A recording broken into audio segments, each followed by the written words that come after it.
Buenas tardes, mi nombre es Ariel Alejandro Ortega Chávez y el día de hoy voy a exponer la base de datos que elaboró mi equipo. Soy de la carrera de Ingeniería en Administración en el cuarto semestre y este trabajo es para la materia de Estadística 2, concretamente por el tema de Estadística Descriptiva, así que comencemos. Entonces, para comenzar, pues vamos a ver primeramente el contexto de esta base de datos. Tenemos pues una base de datos de concretamente 100 datos por unidad, 100 datos por tipo de variable, de una empresa que se dedica a la venta y renta de inmuebles, de bienes inmobiliarios, y que se encuentra en España. Entonces, vamos a ver, como podemos ver aquí tenemos varias variables, ¿no? Que tienen que ver precisamente con esta compra y venta de bienes inmobiliarios. Entonces vamos a ver cada uno de ellos. Primero tenemos el número de referencia, el cual pues es simplemente pues, un número de referencia como su nombre lo indica, con el cual podemos nosotros ubicar un dato en específico que queramos al ingresarlo en la misma base de datos. Luego tenemos el tipo, que nos va a indicar qué tipo de bien inmobiliario es el que estamos tratando, si es que se trata de un local, si es que se trata de un terreno, de algún piso, de alguna oficina, etc. Luego tenemos la operación, que nos indica que pues cuál es el trámite que se está ejecutando, si es que es una venta o si es que es un alquiler. Siguiendo tenemos la provincia. Como ya mencioné, esta empresa se encuentra en España, entonces tenemos algunas provincias de España. Tenemos Girona, tenemos Tarragona, tenemos Barcelona, Lleida, entre otras provincias. Luego tenemos la superficie en metros cuadrados, que pues tiene cada uno de estos bienes inmobiliarios. Como podemos ver, pues va aumentando gradualmente ya que están ordenados. Ok, es en metros cuadrados. Y tenemos el precio de venta.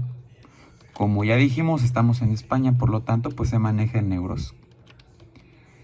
Luego tenemos la fecha de venta. Como podemos ver, empieza a partir del año de 2005, el 11 de enero.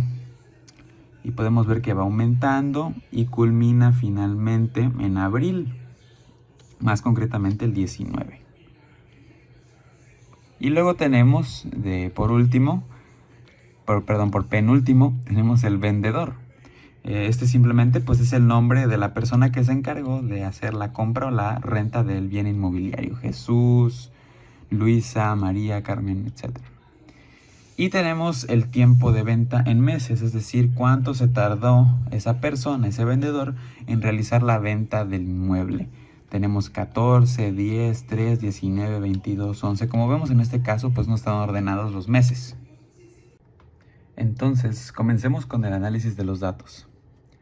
Primero, pues yo tomé la variable del tiempo en meses, es decir, el tiempo que se tarda un vendedor en realizar la venta o la compra del bien inmobiliario. Y lo puse de este color, pues melón, para poder identificarlo y relacionarlo con los datos en sí que se utilizaron para sacarlos. Entonces aquí tenemos las medidas de tendencia central. Primeramente, tenemos el promedio, la mediana y la moda. Entonces, en promedio, un vendedor se tarda 13.47 meses en concretar su venta. Esto lo saqué con la fórmula de promedio, obviamente con los datos respectivos, ¿ok? Entonces, lo que nos indica esto es que en promedio, cada vendedor, no todos, pero es un promedio, ¿no? En general, se toma más de un año en realizar la venta de un inmueble. Luego tenemos la mediana, que nos indica que el equilibrio entre las dos partes iguales de estos datos es exactamente de 13, ¿ok? Muy parecido al promedio, ¿no? Es algo que pues es bastante predecible debido al conjunto de datos. Y lo saqué con la fórmula de mediana, obviamente igualmente pues con los datos, ¿no?, pertinentes. Luego tenemos que la moda, es decir, el número de meses que más se repite entre los vendedores es de 12, o sea que un año. Y lo saqué con la moda unitaria, es decir, con el dato unitario de la moda, porque Excel nos deja sacar más de un dato de moda, pero pues para este proyecto únicamente necesitaba uno. Ok, ahora tenemos los datos de las medidas de dispersión, igualmente de la variable de tiempo.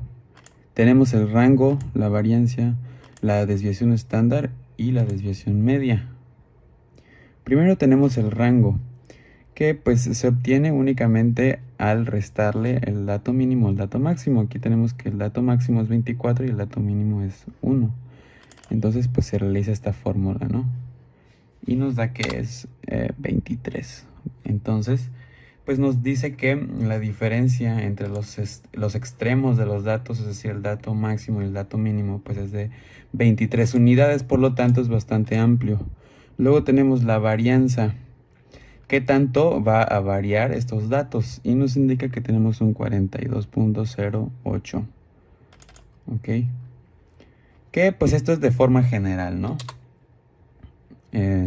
Ya que pues lo realmente importante, por decirlo así, ambos son importantes, sin embargo, pues al sacarle la raíz a esto, pues obtenemos la desviación estándar, que nos va a dar un acercamiento pues menos general y más puntual acerca de la diferencia que existe entre cada unidad de datos, que en este caso es de 6.48, que se obtuvo con la función de desviación estándar muestral de Excel, ¿ok? Todo esto lo tomé como una muestra. Igualmente, disculpe, profesor, se me olvidó mencionar la fórmula para sacar la varianza. Lo hice con la fórmula de varianza muestral igualmente, que está representada por una S en Excel. Después, continuando con este análisis, tenemos que la desviación media, la cual nos sirve para obtener los siguientes dos valores, valor mínimo y valor máximo.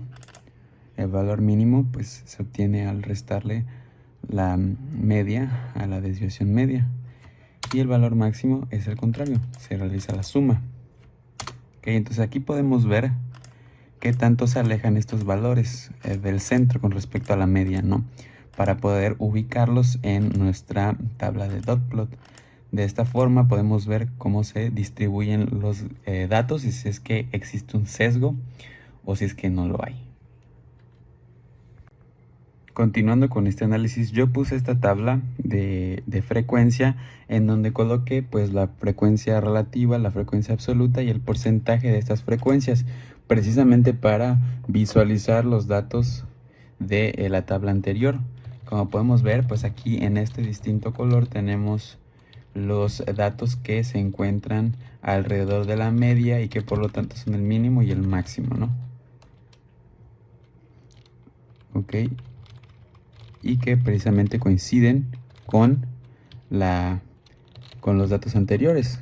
Ok, tenemos 7.99 que es prácticamente 8 y 18, ¿no?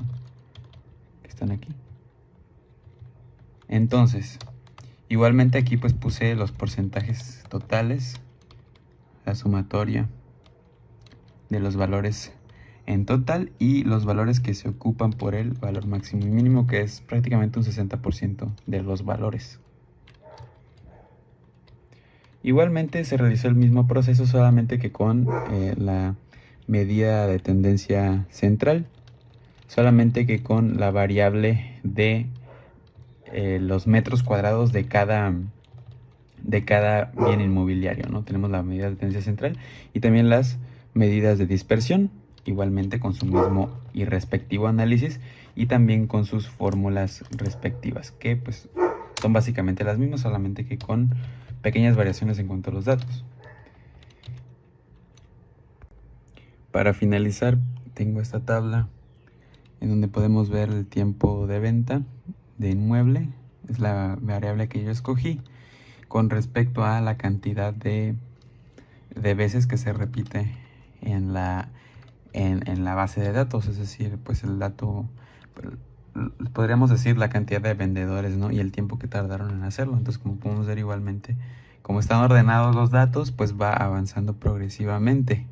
Y podemos ver pues los puntos más fuertes, que en este caso sería el 13 y el 24, y hasta abajo sería el 3, que son los que más se repiten dentro de todos nuestros datos, ¿no?